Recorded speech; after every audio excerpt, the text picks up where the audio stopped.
we are talking about the end times. Tunaongea kuhusu nyakati za mwisho. And we were talking about number one, the beast from the sea. Ya kwanza tulikuwa tunazungumzia kuhusu mnyama kutoka baharini. Who is in Revelation chapter 13 part A. Aliye katika Ufunuo 13 sehemu ya kwanza. And then we talked about the beast from the earth. Tukaongea kuhusu mnyama aliye kwenye ardhi. And is in Revelation 13. Katika Ufunuo 13 sehemu ya ba. Now the first beast that comes from the sea is the Antichrist. Mnyama wa kwanza anayetoka katika bahari yeye ni mpinga Kristo. And the second one is the false prophet. Naye ni nabii wa uongo. Remember, kumbuka, there is that dragon. Kuna yule joka who was chasing the woman in the wilderness. Aliyekuwa anamkimbiza yule mwanamke jangwani. The people were here. Watu ambao mlipokuwa wakati ule. All right? Sawa? Because the dragon, kwa sababu yule joka is the name of Satan. Satan. Ni jina lake ni Shetani. And he has two pamoja. Ambaye ni the beast of the sea and the beast of the earth. Yeye ni ule mnyama wa baharini na mnyama wa jikavu. And so what can we call this one? Na kwa hivyo tunamhitaji huyu. We call it the evil trinity. Tunaita utatu wa kiovu. The evil trinity. Utatu wa kiovu. I want to repeat it again. Nataka kurudia tena uelewe. The dragon, yule joka, is the boss. Yeye ndiye mkubwa. And then we have the beast that comes out of the sea. Na tuna ule mnyama anayetoka kwenye bahari. And the beast that comes out of the earth. Na yule mnyama anayetoka kwenye nchi kavu. Now the three of them, wale watatu, I can call it unholy trinity. The other one of Father, Son and the Holy Spirit is the Holy Trinity. Na waita pia wale watatu ni utatu wa kiovu. Kama vile tunaita utatu wa Baba, Mwana, Roho Mtakatifu kwa utatu utakatifu. Now remember this. Kumbuka hii. The devil always copies God. Shetani kila mara anamuiga Mungu. He copies God. Yeye huiga Mungu. Because he was there, he knows how things work. Kwa sababu alikuwepo na anajua vile mambo yanafanyika. So these three evil beings, kwa hivyo hivi viumbe vitatu viovu, form the unholy trinity. Vinatengeneza utatu wa uovu. In direct opposition to the Holy Trinity of God. Ili ya kwamba wakaweze kuwa wapinzani wa utatu wa utakatifu wa Mungu. That is the Father, Son and the Holy Spirit. Husu Baba, Mwana, Roho Mtakatifu. Now, because the beast is the Antichrist. Kwa sababu yule mnyama, one beast is the Antichrist. Yule mnyama ndiye mpinga Kristo. And another one a false prophet. Na mwingine nabii wa uongo. People will follow and worship him. Yenye watu watawafuata na kumwabudu. Because they will be awed by his power and miracles. Kwa sababu kutakuwa na nguvu alizonazo na miujiza. You can go back and check on 13 of Revelation verse 3 to 4 and verse 14. Unaweza ukaangalia Ufunuo pale ambapo 13 mstari wa 13 na 14. In Revelation 13:14 they will rise the dead. Katika Ufunuo 13:14 watainua hata waliokufa, watafufua. Just like the way Jesus rose from the dead, those miracles they will do. Kama vile Yesu alipofufua wale waliokuwa wafu, pia hiyo miujiza watafanya. People will follow them because they are doing wonderful miracles. Watu watawafuata kwa sababu watafanya mambo ya ajabu. And the beast, na yule mnyama, will unite the world. Atakuja kuunganisha ulimwengu under his leadership. Na uongozi wake. According to the Revelation 13:7 to 8. Kulingana na Ufunuo 13 mstari wa 8. And he will control the world's economy. Naye atakuja kudhibiti uchumi wa kidunia. According to 13:16 to 17. Kulingana na 13 mstari wa 16 na 17. One currency. Kutakuwa na sarufi moja. Last time I was talking about new world order. Wakati ule uliopita alikuwa anaongea umoja wa kidunia. New world order. Ulimwengu mpya wa kidunia. Is now the government that the beast is preparing. Hiyo ndio serikali ambayo sasa mnyama anatengeneza. The number 666. Nambari ya 666. Is the number of the beast. Ndio namba ya ule mnyama. Amen. The Amen. of the beast. Hiyo ndio nambari ya yule mnyama. As we talk now, Asinapoongea sasa, the beast is trying to settle down. Huyo mnyama anajaribu kujipanga And trying to start to see how he can control the world. Na anajaribu kuangalia jinsi anaweza kudhibiti ulimwengu. Things are working out slowly. Na mambo yanaendelea pole pole. COVID-19.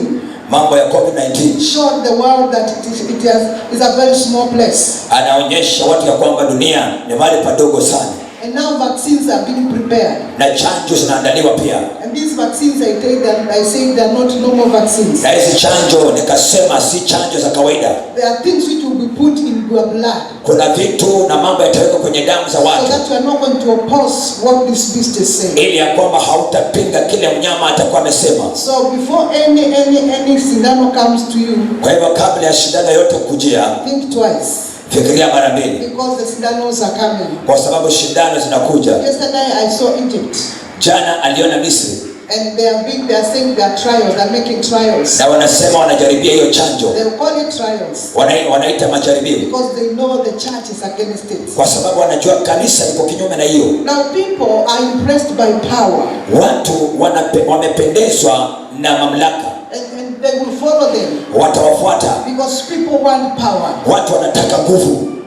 Amen. Amen. Look at what is happening to Kenya now. Angalia kile kinafanyika Kenya sasa hivi. What is happening? Kunafanyika nini? People after power.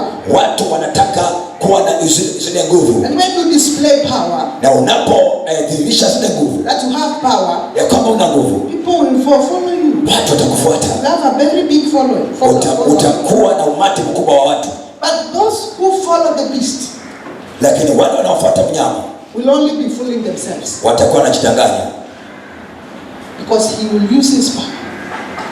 Atatumia nguvu zake to manipulate others. Atatumia nguvu zake ili kushawishi wengine. To point to himself.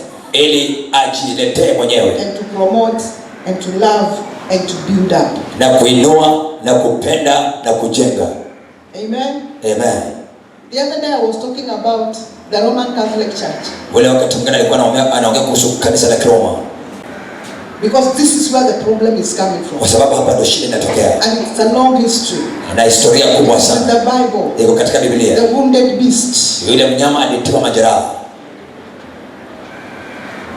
Now he's the one coming up. Sasa yeye ndiye anainuka. Follow what this Pope is doing now. Fuatilizia kile Pope anafanya sasa. He has started revealing himself. Ameanza kujidhihirisha sasa. The other time he was calling nations. He was calling leaders of nations to go to him so that they can arrange things. Wakati huo mwingine alikuwa kiita mataifa, viongozi wa mataifa waende kwake ili kwamba akaweze kupanga mambo. Si kitambo, is 2 months ago. Juzi tu miezi iliyopita. He was calling world leaders. Alikuwa anaita viongozi wa dunia. Why? Because now things have to start moving. Kwa sababu sasa mambo lazima yaanze kusonga. The one currency has to start working. Ile ambayo ni sarafu ya moja dunia mzima inafaa ianze kufanya kazi. Praise the name of the Lord. Na Bwana libarikiwe. What is the part of the church? Sehemu ya kanisa ni gani? The church has to unite. Kanisa lazima liunganike. God is going to give the church that unity. Bwana anaenda kupatia kanisa moja. Na kanisa will also have their currency. Litakuwa pia na pesa yao, sarafu yao. Itakuwa na sarafu yao. That is what God is working. Hiyo ndio Mungu anatengeneza. Praise the name of the Lord.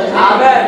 Don't be misled by claims of great miracles. Usidanganywe na miujiza mikubwa. These are the days. Hizi ndio siku. The agents of the beast are already everywhere. Makachero wa yule mnyama wako kila mahali. You go in many places, you see great miracles being done in churches. Unaenda kila mahali unaona miujiza mikubwa inafanyika kanisani. Some even they say they are resurrecting people. Wengine wanasema hata wanafufua watu. But be careful. Lakini tuene uangalifu. Amen. Amen. Some will say Jesus has come. He's in Nairobi. Wengine wanasema Yesu amekuja kwa Nairobi. And the fool one, the foolish one. Na wale wajinga. Atabuku Dreamline. Ataenda kata gari ya Dreamline hapa. Aenda akaone Yesu Nairobi. Now listen, the Bible says when Jesus returns. Sikiza, Biblia inasema Yesu akiporudi. He will reveal himself to everyone. Atajidhihirisha kwa kila mmoja. Everyone will see him. Kila mmoja atamuona. Amen. Amen. Aliye Nairobi, aliye Malindi, aliye Mombasa atamuona. He will be seen by everybody. Ataonekana na kila mtu. Huyu Yesu ambaye anakuja kupiga kambi Nairobi ni wa wapi? And you will see it. Tutaona when you read Matthew chapter 24, ukisoma Mathayo 24 23 to 28, you will get that. 23-24 utapata hiyo.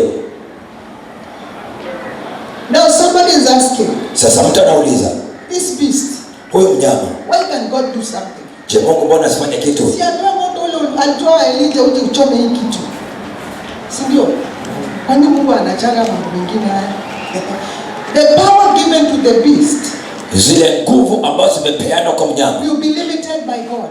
Zitawekewa dhibiti na Mungu.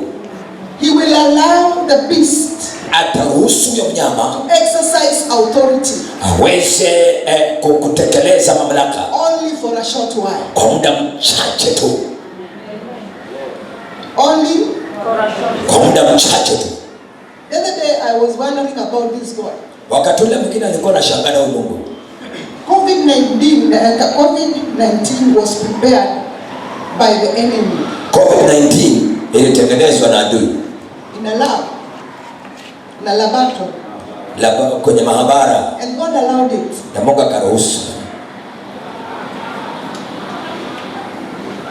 And during this season of COVID-19, na wakati huo msimu wa COVID-19, it was only a testing, ilikuwa tu ni majaribio of what will come. Kwa kile ambacho kitakuja. It was only a small trial. Ilikuwa tu ni majaribio madogo. You know, some of his many servants died in this COVID. Unajua kwamba watumishi wake wengi sana walifariki na wakafa katika hicho kipindi. I could see big American preachers who died. Angeliona wahubiri wakubwa waliokufa. Why did they die with COVID? Kwa nini walikufa na corona?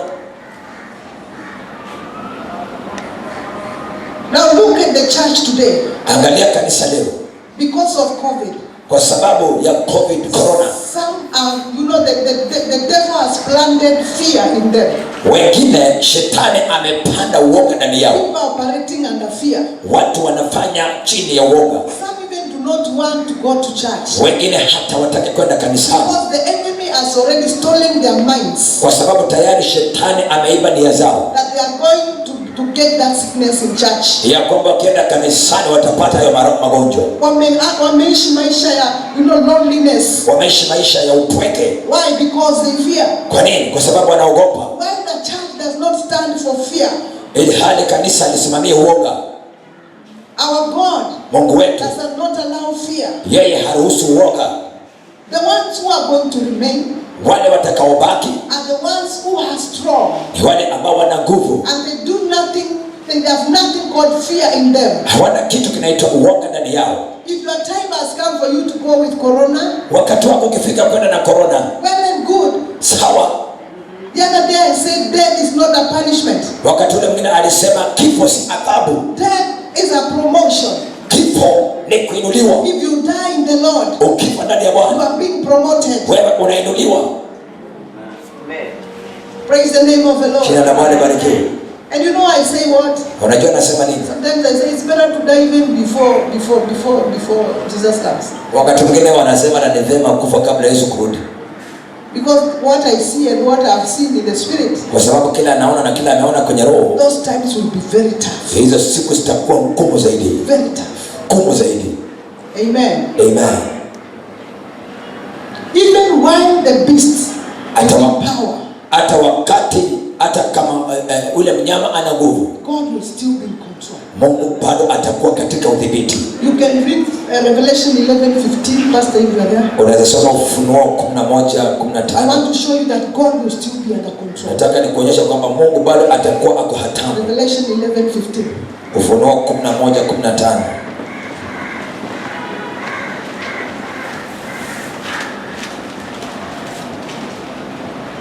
Ufunuo 11:15 nasoma.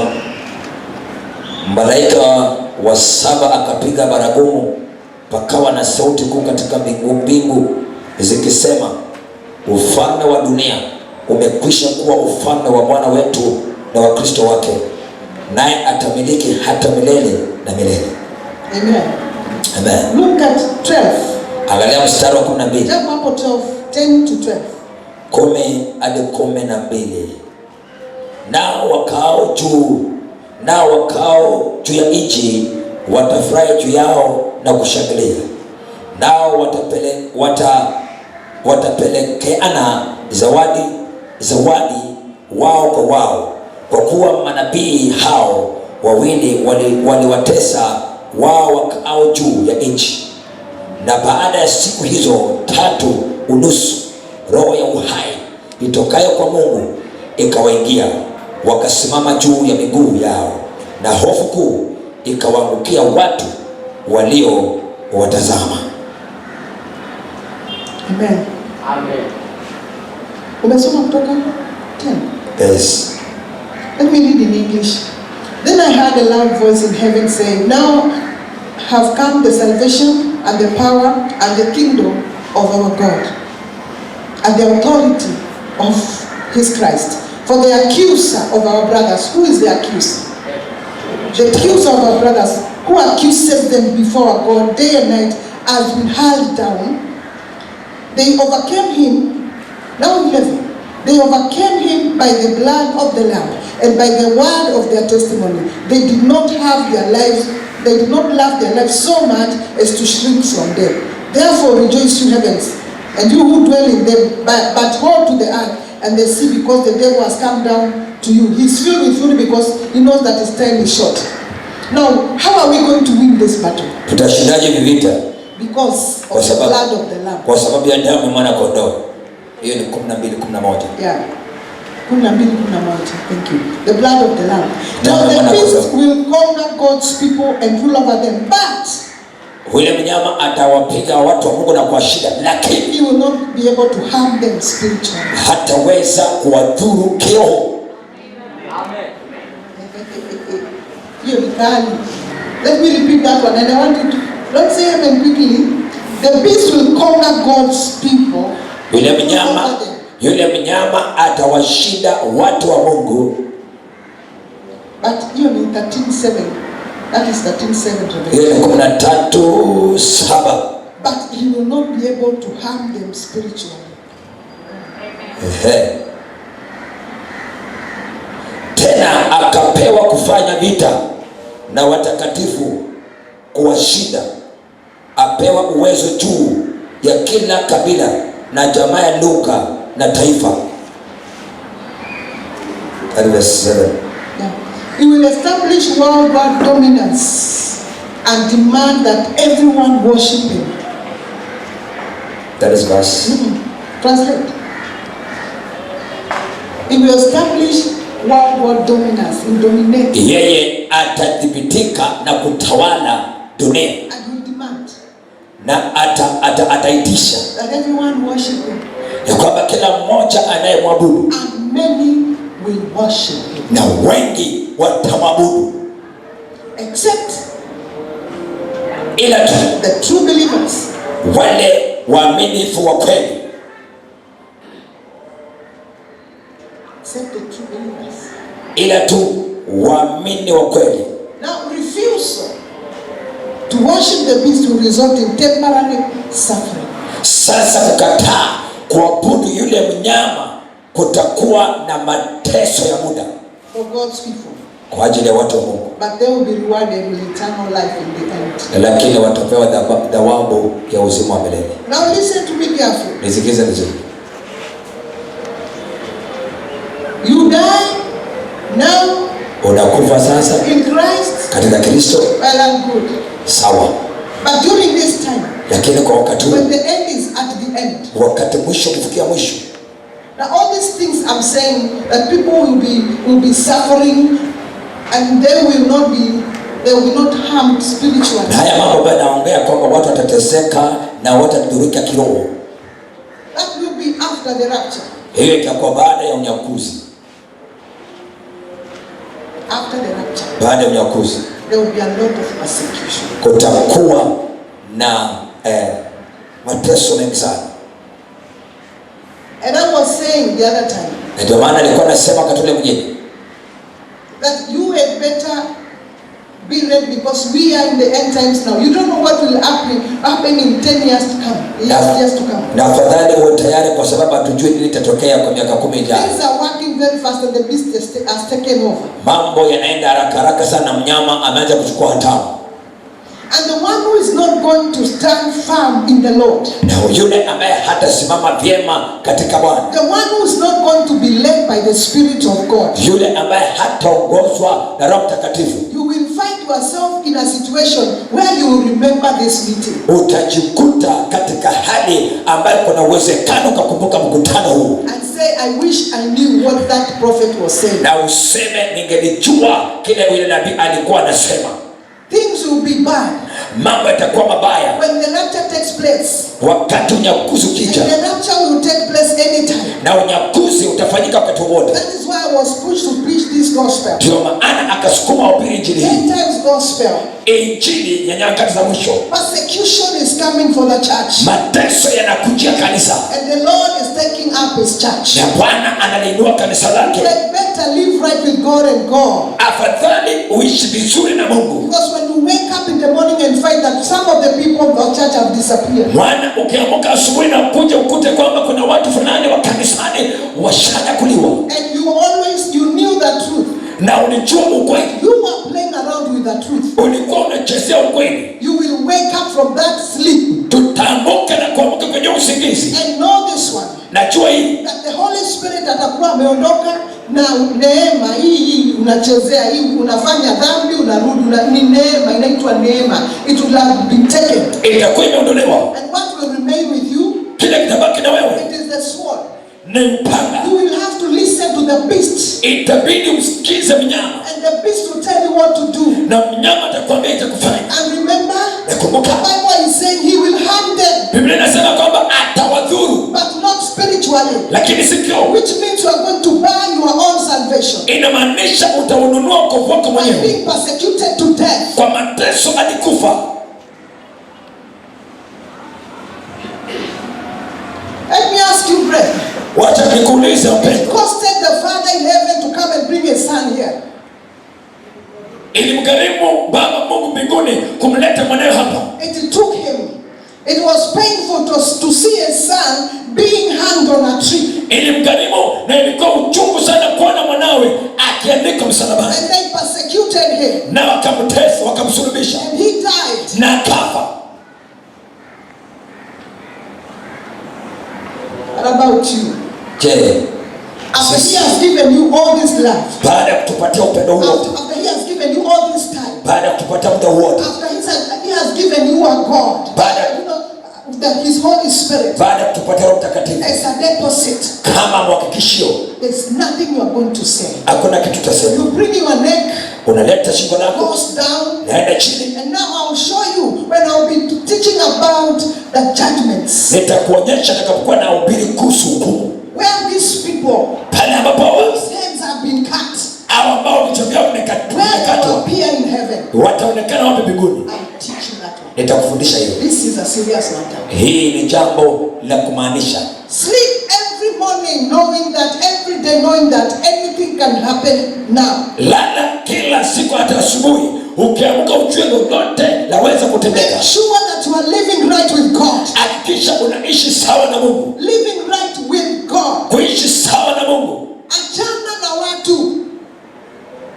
Some people are following the noses of others and they are going to hell together with them. Watu wengine wanaandamana kufuata wanadamu pua zao na wanaenda kuzimu na wao. Allow the Holy Spirit to be your teacher. Ruhusu Roho Mtakatifu awe mwalimu wako. Rely on the Holy Spirit. Tegemea Roho Mtakatifu. Because one day you will be away from those friends of yours. Kwa sababu siku moja utakuwa mbali na marafiki That's zako. why one day you'll be away from Pastor Bitsu. Siku moja utakuwa mbali na mchungaji Betresi. You will need to rely on the Holy Spirit. Itabidi utegemee Roho Mtakatifu. Because days are bad. Kwa sababu siku na nyakati ni mbaya. You are blessed. Umebarikiwa. Because you can hear this message. Maana waweza sikia ujumbe Not huu. many churches hear such messages. Maana makanisa mengi hawasikii jumbe kama hizi. You are blessed to be here. Umebarikiwa kuwa hapa. I thank you Asante. for those sweet amens. Sababu ya amen hizo dhaifu. Wish you could know how blessed you are in this, to be in this altar. Ningetamani ujue vile umebarikiwa kwa hii madhabahu. Now, according to Revelation 13 verse 10, Kulingana na Ufunuo 13 mstari wa 10, in this time of persecution, watasoma Jeff. katika wakati wa In mateso, this time of persecution, katika siku za mateso, being faithful to Christ imprisonment. Kuwa mwaminifu kwa Kristo kunaweza leta kuwekwa katika gereza And even execution. na hata kuchinjwa. Some believers will be hurt. Waamini wengine wataumizwa, some will be killed. wengine watauawa. But all that the beast and his followers will be able to do to believers is only to harm them. Lakini kile ambacho yule mnyama na maajenti wake wanaweza kufanya tu ni kuwadhuru Physically. kimwili, Physically. kimwili, Physically. kimwili, Not spiritual. si kiroho. No spiritual harm will come to them. Hakuna madhara ya kiroho yatakaoangukia Those whose faith wale ambao imani zao is in God. iko ndani ya Mungu, To those whose faith is sincere. kwa wale ambao imani zao ni za kweli. Don't listen. Sasa sikiza That portion. hiyo sehemu That he will harm them ya kwamba atawadhuru physically. kimwili, Is allowed to do it. ameruhusiwa kufanya hivyo, But spiritually, lakini kiroho la hasha, you will not be able to take what you have. hataweza kuchukua kile ambacho uko nacho. My question is this. Swali langu ni hili, Why do you waste so much time on bodily matters? ni kwa nini unapoteza muda na tunapoteza muda mwingi katika mambo ya kimwili? Mambo ya kimwili.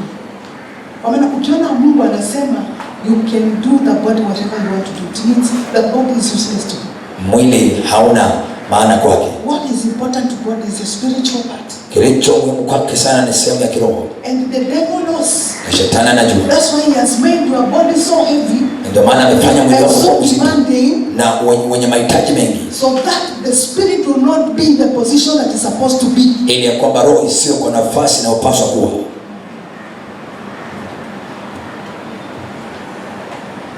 Mwili mpendwa nitoke. That's why baba hana haja nao. Ana haja na your spiritual part.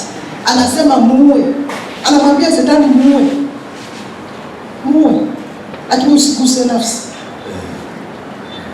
Si kuna scripture inasema ukopeni anayeua ni anaye mwili na roho. Yote viwili Anayeua mwili na roho. It means you are finished. inamaanisha maisha. Lakini anayeua mwili peke yake hakuna kitu. We are spirits. Sisi ni roho, It's only that we carry bodies. ni kwa sababu tumebeba mili. Stop wasting time Wacha kupoteza muda in this body. na mwili huu, It will divert you. It will divert that to another two. utakutoa katika kweli. Mwili una demands nyingi sana. Mwili una mahitaji mengi, Na ukifuata huu mwili nakwambia utachagua kule kwa kwenda. Praise the name of the Lord. jina la Bwana libarikiwe.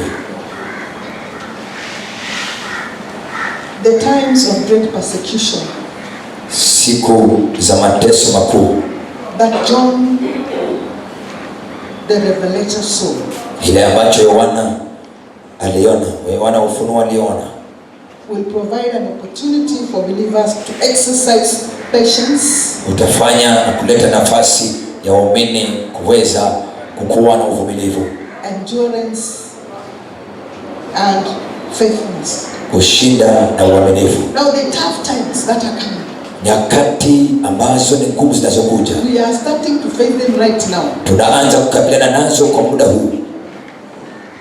Don't you see, brethren, that things are not normal? Je, amuone wapendwa kwamba mambo si kawaida?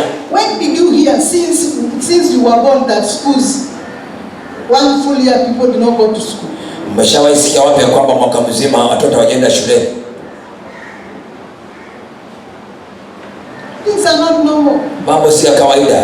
Look at how people have lost their jobs. Angalia vile watu wamepoteza kazi zao, People who had prominent jobs, watu ambao wana kazi za muhimu, even pilots who used to pass up here, hata wale ambao ni marubani waliokuwa wanaendesha ndege huko hewani they have no jobs. hawana makazi. Things are happening now. Mambo yanatendeka saa hii, And I hope you are watching.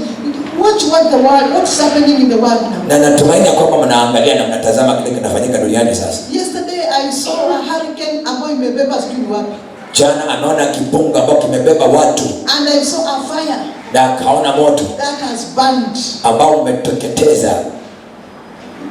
Naendelea sasa.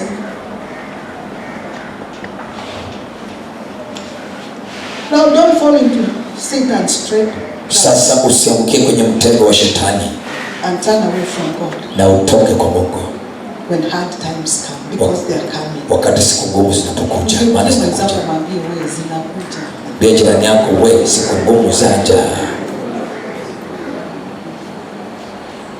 Instead, use those tough times as opportunities for growth. Badala yake tumia siku ngumu kuwa ni fursa ya kuweza kupenda Mungu. Now when we talk about the Antichrist, tukiongea kuhusu mpinga Kristo, the Antichrist have lived in every generation. Mpinga Kristo ameishi katika kila kizazi. And will continue to work their evil. Na ataendelea kufanya uovu wake. A completely evil man will arise. Yani mtu kabisa mwovu atainuka. And he will be Satan's tool. Naye atakuwa ni chombo cha shetani. He has already risen. Tayari ameinuka. And he's equipped with Satan's power. Naye amevikwa nguvu za kishetani. And this lawless man will be the Antichrist. Na huyo mtu mwovu atakuwa ni mpinga Kristo. And if our faith is strong, na kama imani zetu zina nguvu, we don't need to be afraid of what lies ahead. Hatupaswi kuogopa kinachokuja mbele. Because the lawless one has already been defeated. Kwa sababu yule mwovu tayari ashashindwa by God. Na Mungu mwenyewe. No matter how powerful he becomes. Haijalishi awe na nguvu namna gani. Or how terrible a situation seems. Haijalishi hali ikiwa ya kutishia namna gani. God is in control. Mungu yuko usukani. We will be victorious in Christ Jesus. Tutakuwa washindi katika Kristo Yesu. Remember, children of God. Kumbuka watoto wa Mungu. We are only here for a little while. Tuko hapa kwa muda mchache. For a little while. Kwa muda mchache sana. 80, ukibatika 100 years, and you're gone. Umeenda. And what these 80 years na kwa hiki ambacho miaka 80 will do, they will prepare your life in eternity. Katika hii miaka 80 utaandaliwa katika ufalme wa milele. Some even will have 40 years. We're going to at 40, 20. Those few years that God has given you and you have met God. Hizo miaka michache Mungu amekupatia na umekutana naye. Are preparing you for eternity. Zinakuandaa kwa maisha ya milele. Forever and ever. Milele na milele na milele. Amen. So, wacha kudanganywa na miaka michache hapa. There is an eternity that you have to live. Kuna milele ambayo unafaa uishi. This is only a passing cloud. Hili ni wingu linalopita. Our Father has prepared mansions for us. Baba yetu ametuandalia majumba ya kifahari mazuri. Who is going to live in your mansion? Nani anaenda kuishi kwa jumba lako zuri? It is you yourself. Ni wewe mwenyewe. Because you cannot prepare anybody's mansion. Kwa sababu hauwezi andalia mtu mwingine nyumba. Be very careful that you don't miss that mansion. Kuwa mwangalifu usije ukakosa ni jumba lako la kifahari. And you will be there forever and ever and ever and ever and ever. Na utakuwa kule milele na milele na milele na milele. Our task, church, is to be prepared. Kazi yetu ni kuandaliwa kama kanisa for his return. Kwa kurudi kwake. And to spread the gospel. Ili tuweze kueneza injili. This gospel that you hear tonight. Injili ambayo unasikia usiku. Spread it to others. There are many others in this town who don't know what we are talking about. Kuna wengi sana baba hawajui kile tunazungumzia. Your work is to prepare people. Kazi yako ni kuandaa watu. If you are hearing me. Na kama unanisikia. To prepare people. Kuandaa watu. For heaven. Kwenda mbinguni. Praise the name of the Lord. Jina la Bwana libarikiwe. We have talked about the false prophets. Tumeongea kuhusu manabii wa uongo. The beast from the earth is later identified as the false prophet. Ule mnyama wa nchi kavu yeye ni nabii wa uongo. Amen. Amen. Now before I go to the beast or the false prophet, kabla sijaenda kwa huyo mnyama wa nabii wa uongo, I want us to come to this. Nataka tuangalie hapo. This is Kiswahili wala si Kizungu wala si lugha zingine. Inasema the first one, Ya kwanza inasema Italica Ecclesia. Italica Ecclesia. That is in Latin. Katika Kilatini. And it means linamaanisha Latin Italian Church. Kanisa la Kitaliano. Yeah. Then Vicarius Filii. Vicarius Filii. It means Latin vicar of God's Son. Latin vicar, yani vicar ni kiongozi God's Son. Ama ni kama kuhani wa Mungu. Kijana wa Mungu. Yeah. Then there's Dux Cleri. Dux Cleri. Dux Cleri means Latin head of clergy.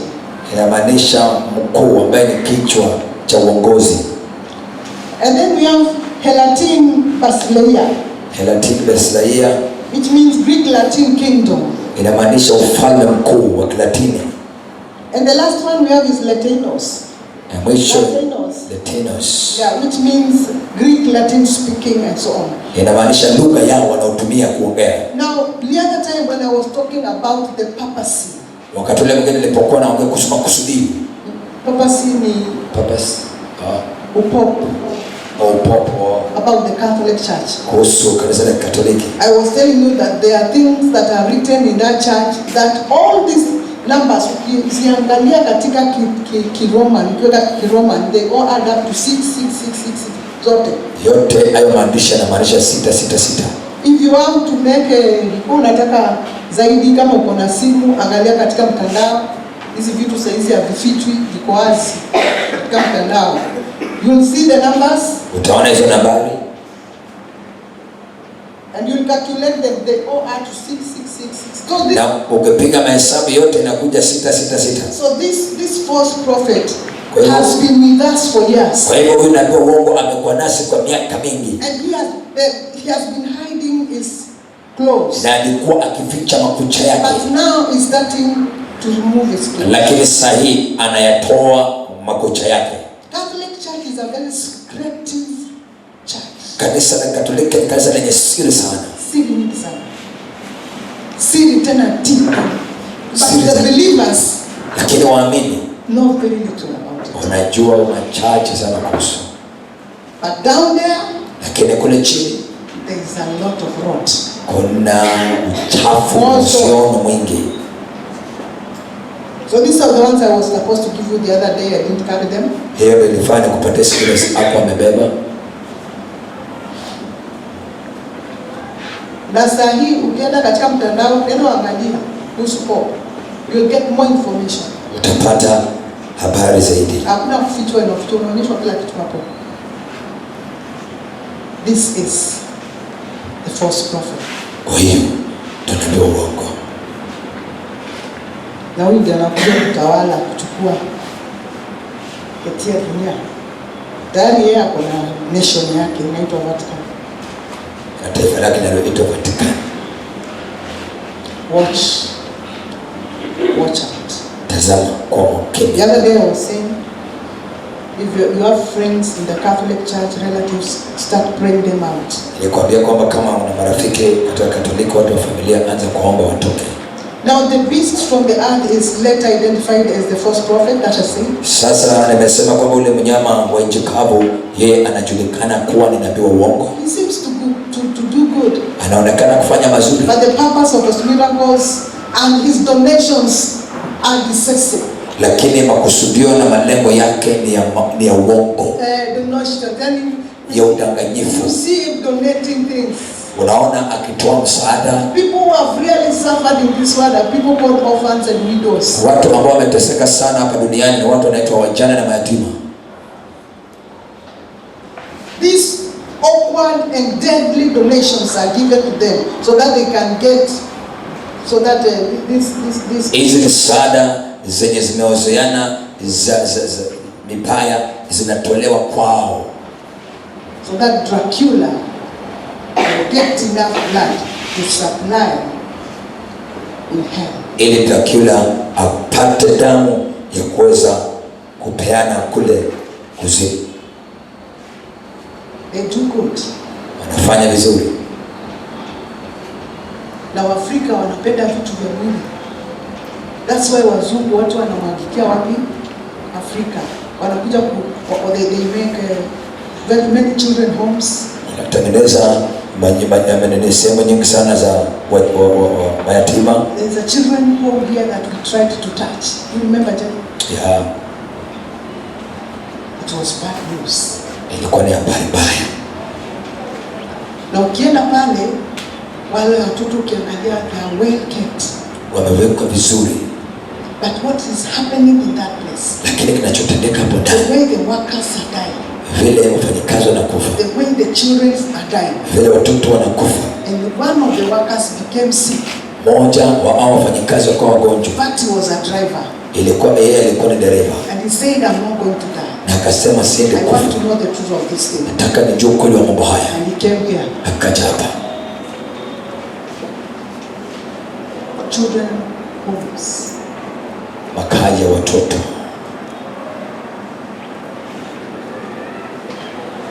Watoto wamerogwa.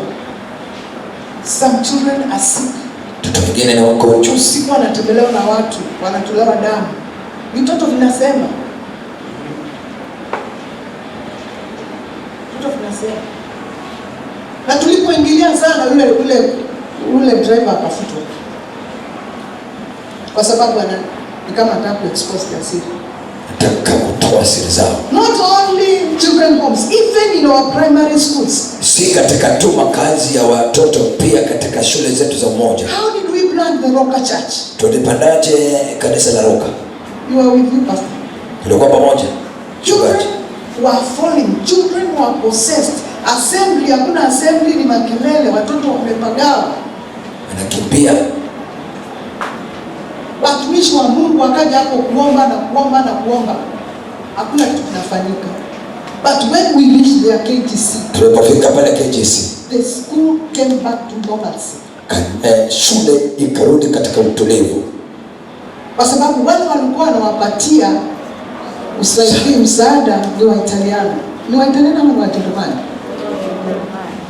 Na kila mtoto alikuwa ametengezewa dawati lake na jina la ule mzungu limewekwa hapa mbele. So that is a ready sacrifice. Kwa mzungu akitaka damu anaminya tu mtoto aliye wapi? Roka. So when we fought this battle and we finished, the mistress tukamweka hapa, na kweli wazazi wakasema ni kweli, kwa sababu mbona watoto wametulia?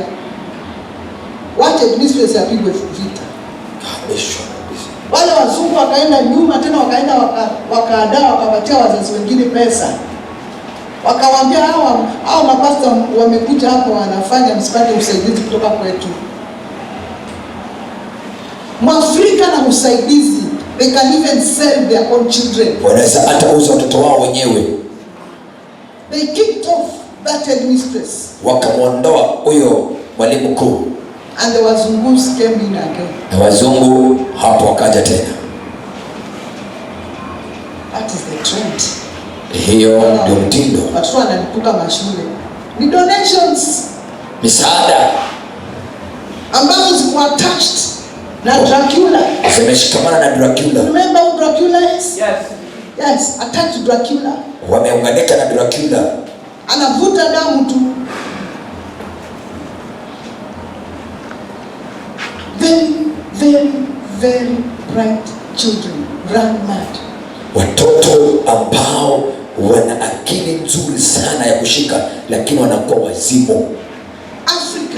Afrika has been a dumping place. Imekuwa ni mahali pa kutupa. To collect, yani kutupa na kukokota kile wanataka. Because the Africans do not depend on God.